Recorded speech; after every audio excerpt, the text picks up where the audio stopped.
I contend that capital punishment is the more moral. Execution kills you instantly. Life imprisonment kills you by degrees.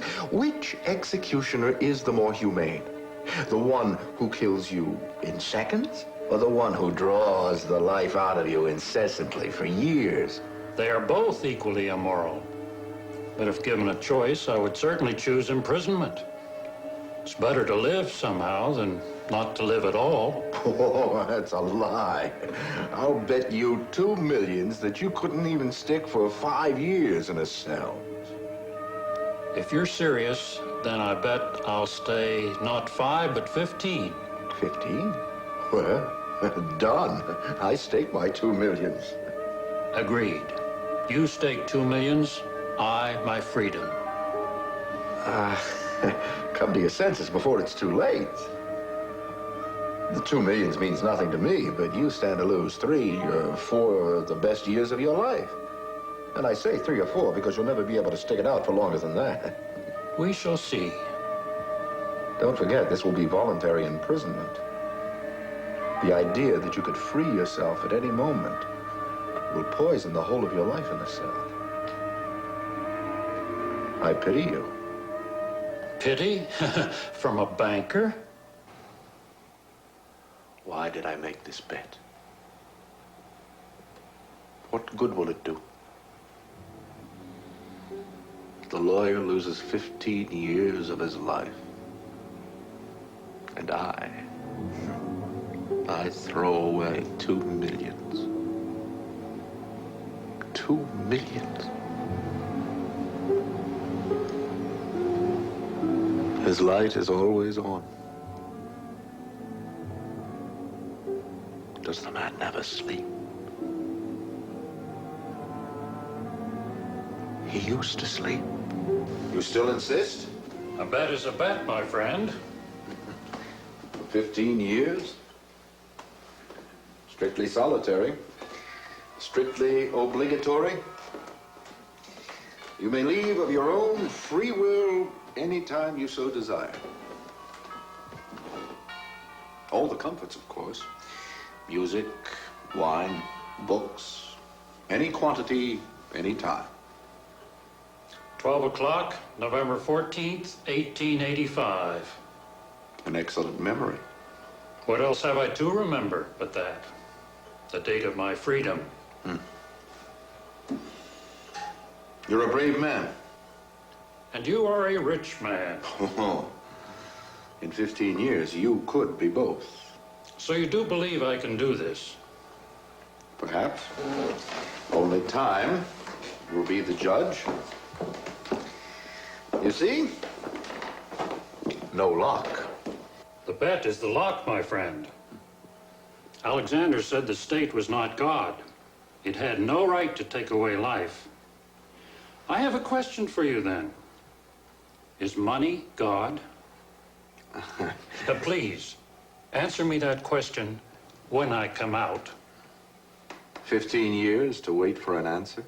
It is not an easy question.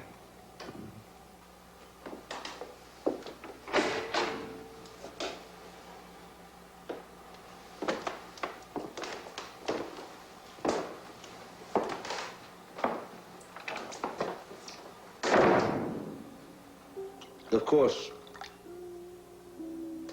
to make good on this bet will be my ruin.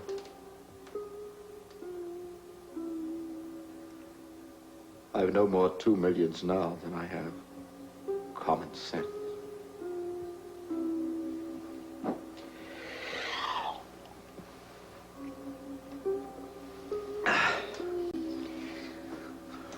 "15 years. I ask you, what can happen in 15 years? Birth, death, war, calamity, flood. Nations rise, nations fall. Or nothing. To my prisoner, 15 years can be broken down quite simply. Year 1, terrible loneliness, boredom. I heard the piano night and day. Sad, soft music, always slow. Always on the verge of tears, it seemed. Through notes, I asked him, wine, tobacco, do you want some? No, he wrote back, wine excites desires, and desires are the chief foes of the prisoner. Besides, nothing is worse than to drink good wine alone.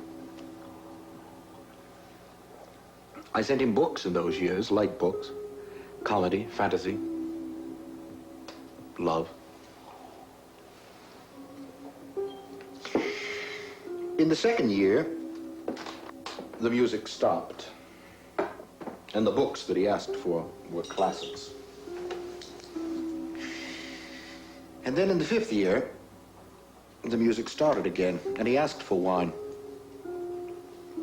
My servants, the ones who observed him, said that all he did was eat, drink, lie on his bed, play the piano, and and occasionally talk angrily to himself.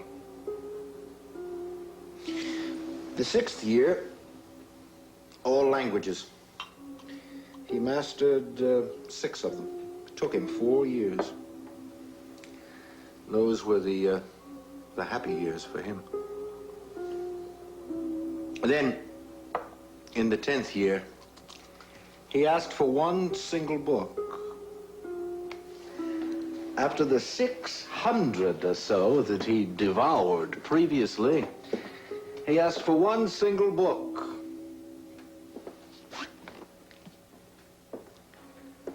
The New Testament. And he spent the whole year on it. Towards the end, well, the last 2 years, really, his reading became quite odd. Natural sciences, then Shakespeare. Through notes, he once asked me for a book on chemistry, and then a text on medicine, then a novel, then a treatise on theology. Or philosophy it was, I don't remember which. He seemed to be reaching in all directions at once, like a man drowning in a frenzy. Even the notes that he sent me, the notes themselves seemed to be confused, quite jumbled. He ate less. He drank more. I think, I'm not sure, but 15 years of being alone, not talking to another human being, I wonder.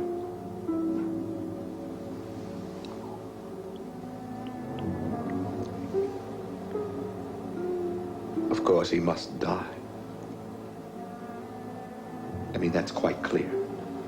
Even to the most ignorant. To fulfill this bet would mean my ruin, and I will not be ruined.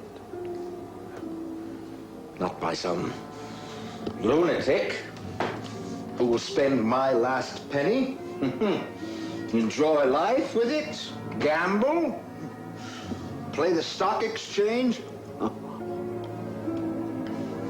Thank you for the happiness of my life, sir. Here, let me help you, sir. Now. Disgrace? Bankruptcy? Never. I mean, it doesn't make sense, does it? You do understand, don't you? All I need is the courage to carry out my intention. And that is rapidly approaching. I shall kill him.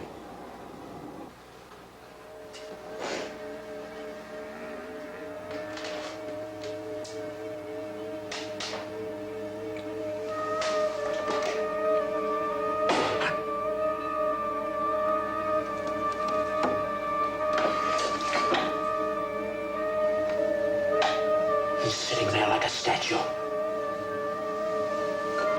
One would think him that he was already dead. But I know better. Yes. He's waiting. He's waiting for noon.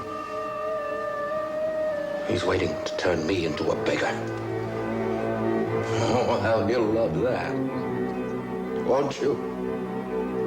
Won't you just love that, my friend?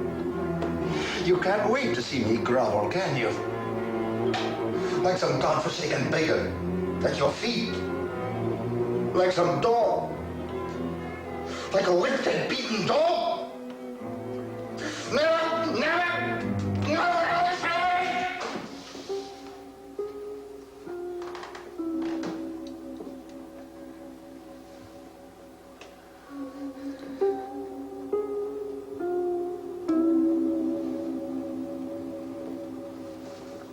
On my own clear conscience and before God who sees me, I declare to you that I despise freedom, life, health, and all that your books and all call the blessings of the world.